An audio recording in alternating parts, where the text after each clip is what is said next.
thanks for watching BSGcast. I'm Nat, he's Matt, and let's get started. Well, it's been a little while since we've had a BSGcast or a CapraCast, but I guess we're going back 50 years now to see where all of this began. You know, we saw the Razor flashbacks back when TV movies were all the rage with Battlestar Galactica, but now we've got a recast. We've got some different characters. We've got different actors playing those characters. Exactly, with blood and chrome. Gotta say, we're pretty excited. Everyone's pretty excited. Everyone on our website and Facebook and everything like that. And everyone we've talked to, like, it's been a while since we started the BSGcast, and in that time, we've kind of become friends with people like Bear McCreary and Kevin Grazier and, you know, people from Battlestar Galactica. So they are very excited about Blood and Chrome as well, which is a good sign. It's a very good sign. You know, sci-fi, not quite so excited because it's a web series, not a TV series. But sci-fi has a lot of money going into stuff like Defiance. Yeah, so exactly. it's hard to keep all those shows on the air when you're a cable station. But I've got to say, I mean, like, getting right into Blood and Chrome, as soon as it started, I was excited. I mean, there was that, like, hit of nostalgia. You're like, oh, it's all that wonderful BSG-ness that I grew to love and care for. Everything from the music, and I know you're saying the sets were a little more digital and not as practical, but still, it made me feel good. It made me feel good. It was cozy. There's a lot of stuff in it. Exactly, that's a good word. And thank you. And the thing I found specifically about it is BSG really is about characters first. So let's talk about Blood and Chrome's characters before we get into spaceships and explosions. Adama. We got a new Adama. This is what, like the fourth guy to play Adama? And we get introduced with basically Adama's version of the Kobayashi Maru. Which is interesting. It's an interesting take. Now, it's very Captain Kirk derivative, you know, and if there hadn't been a version of Captain Kirk on the big screen from J.J. Abrams 3 years ago, people might not have picked up on that. But I found it very distracting? Distractingly derivative. Like, let's see an original idea. We are watching, in the first minutes, watching an homage that borders on a giant ripoff. Interesting take. It bugged me a little bit. I mean, okay, I hear what you're saying. For me, it actually gave me a great impression of setting up the character. I mean, like, off the bat, you can tell that this young pilot is a badass pilot. He's born with it, whatever you want to call it. And, I thought that whole opening scene was really cool. And I like the idea that if you're not cheating, you're not trying hard enough. Yeah. It's got that vibe. But you know Adama wouldn't have done that if it wasn't a simulation, because he would have killed himself. Yeah. So, you know, he's cheating, but it's a neat thing to see, I've got to say. And, you know, this is the kind of thing where having another actor play him... Was it distracting for you? A little bit. Yeah. I liked Cortez Me too. a lot I really liked Cortez. in the Razor clips. I'm sorry, this is... doesn't have the acne marks. Yeah, that's what I was going to say. I'm always going to be distracted by the fact that these men with brown eyes are always made to have blue eyes. Yeah. It's ridiculous. I find it distracting. All because of Jamie Bamber's baby blues. This is causing an epic issue. Anyway. But, you know, they set continuity, and at least they're sticking with it.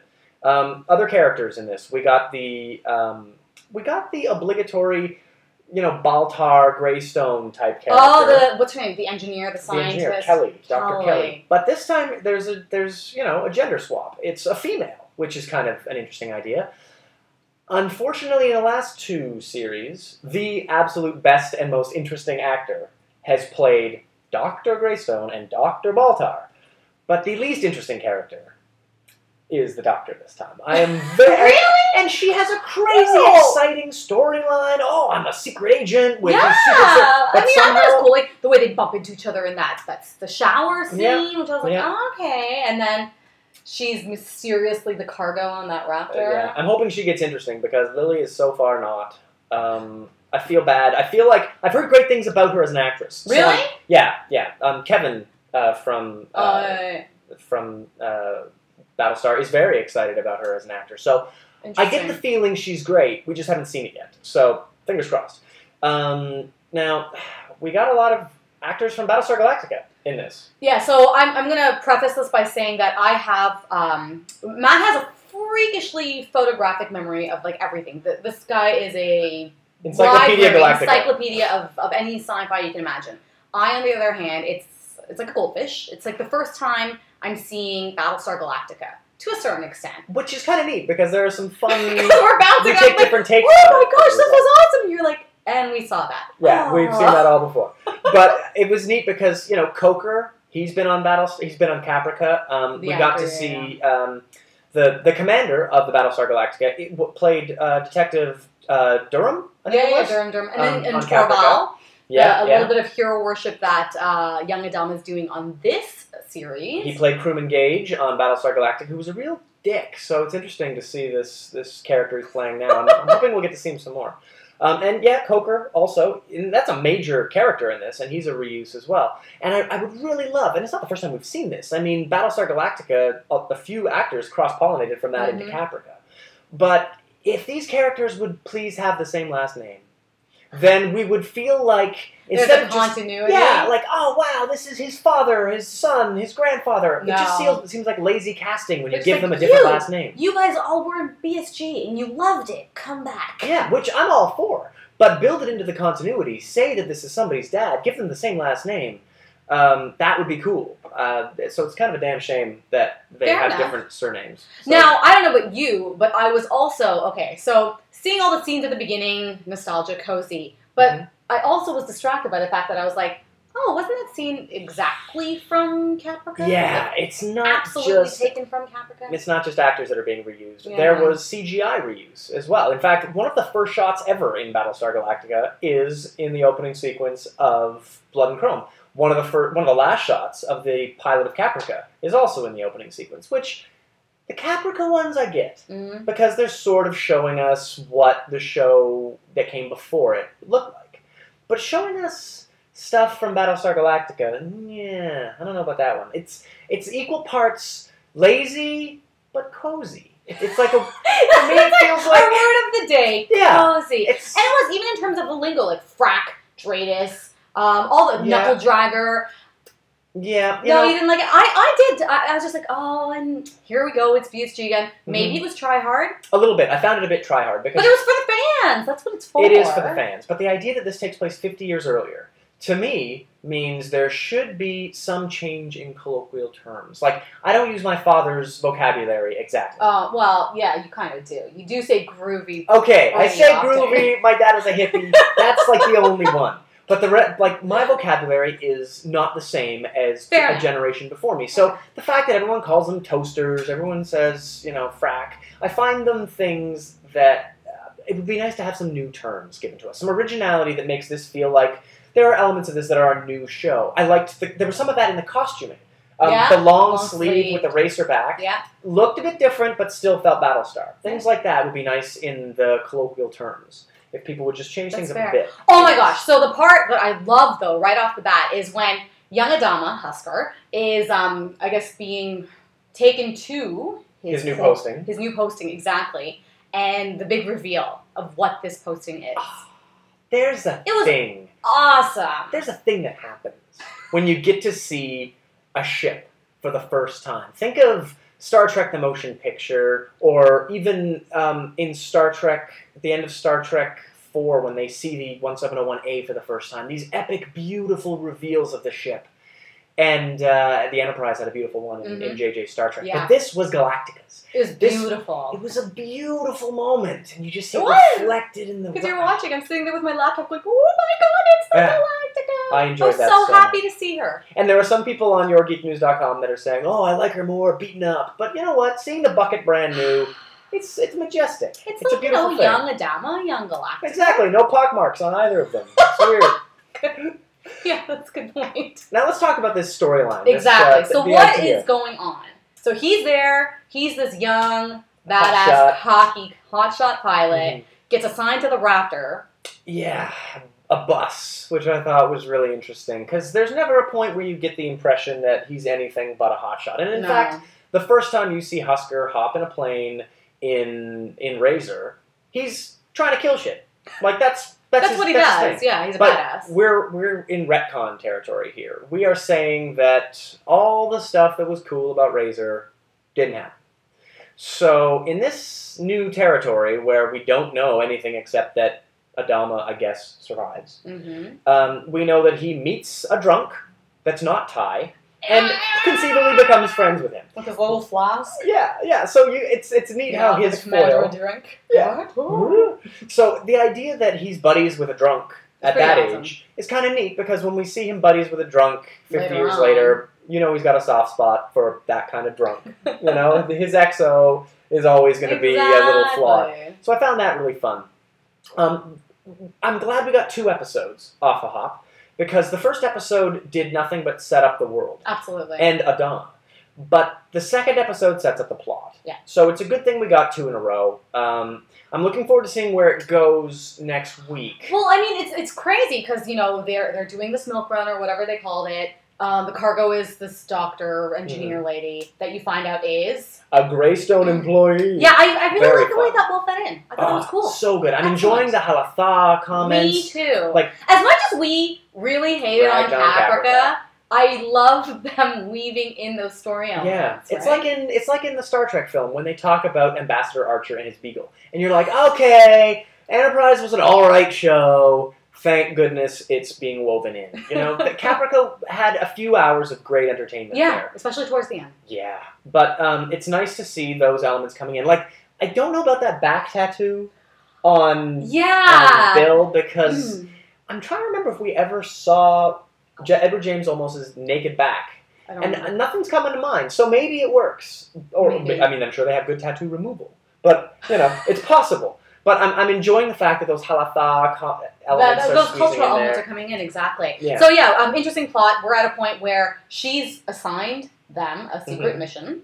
Yes, so she's obviously above everyone's pay grade here. That's the or not trustworthy. And again, this is where the Baltar element comes in. I feel like, because you don't know whether you can trust her or can't trust her. Exactly. Yeah, and I like the idea that we're going into this husk of a Battlestar that's left, and the fact that there's a bit of piloting that's going to come up next week. It looks like. Oh yeah. And plus we've got a rather engaging relationship already between our 2 main characters, between our exo Coker. Yeah, Coker and Husker, who apparently just got a nickname because Husker is a name for an early recruit. Is that what? Oh, I don't know. Yeah, that's kind of the impression I got from it. So I don't know that he's got an official call sign yet, but we'll see. Interesting. Yeah, I didn't realize that. And there are elements that I was enjoying specifically about expanding the universe with this prequel series, and I'm really hoping that we get to see more of what Caprica promised, and of what Battlestar Galactica never really touched on, which is what this war was all about. We saw the very last moment of the war, and that's it in Razor, and now we're finding out that I guess all bets are off, because that is all being retconned. So I have high hopes for this, but Sci-Fi watched this and decided we are not greenlighting a series. Yeah, I was going to say, I mean, this is all great. I'm enjoying this, and it's, again, that familiar feeling, but it kind of sucks knowing that after 10 webisodes... That might be it. So we really need to get behind this thing if it's good.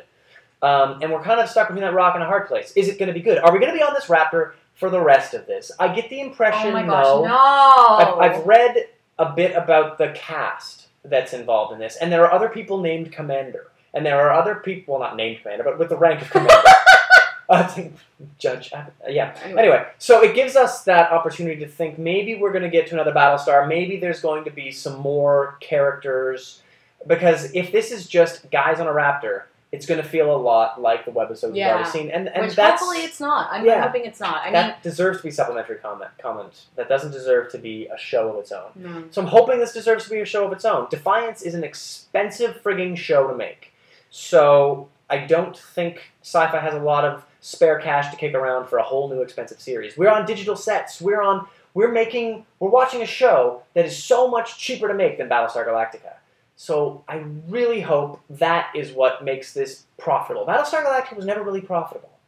But it was so epic! It was epic. It was the best show on television according to Time in 2005. Yeah. It was a critically lauded show.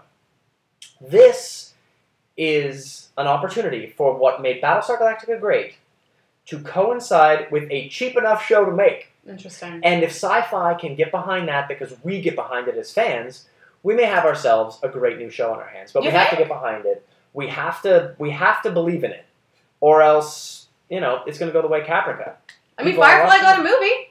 Firefly got a movie. Firefly got a movie. Which I have to... let's brown coat it up for a second. Happy 10 years, Firefly. This show's been off the air for 10 years. Wow, and unbelievable. It feels weird. Anyway, that was enough brown coating. Back to clipping the corners. So next week. Next week's episode. Yes, it looks like we get some Millennium Falcon gunning out the back of a raptor, which has never happened in a raptor before. Mm-hmm. So that's pretty fun.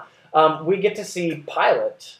We get to see some real piloting, it looks like, because Husker's going to be flying for his life. Not doing what he does best. Yeah, not just doing some kind of hollow band thing. He's going to be really in it to win it, because otherwise it's their ass. They die. This isn't a holographic simulation, so that's fun. And hopefully we'll see some kind of secondary storyline weaving through, because... I mean, some of the characters on the ship, I thought, were really interesting, and I would not be surprised, personally, if they made a little more of a role. I hope so, because a little more of an appearance. If this is just an A story the whole way through... It can't be. It's going to be very one-dimensional. Yeah, it's a web series. So, I don't know. Anyway, you let us know what you guys think. Yes. As always. YourGeekNews.com is the new home of the BSGcast. So, so hit that up. Let us know what you think. We are really looking forward to seeing how this engagement goes forward. Nat and I are hoping to get together every week to shoot this. I am in Toronto, theoretically. Well, clearly, because we're here. Yeah. So, by the way, I'm in Toronto at the moment. So, we're hoping to get together every week to shoot this. We may miss a week here or there and have to double up to make it happen if I'm out of town. But we're really hoping to do this once a week and keep this sort of We will touch on every webisode that comes out. Everyone, one way or another. Absolutely. So you let us know what you think about these 2 episodes, and next week we'll let you know what we think about the next one. Oh my gosh! See you guys soon. Bye!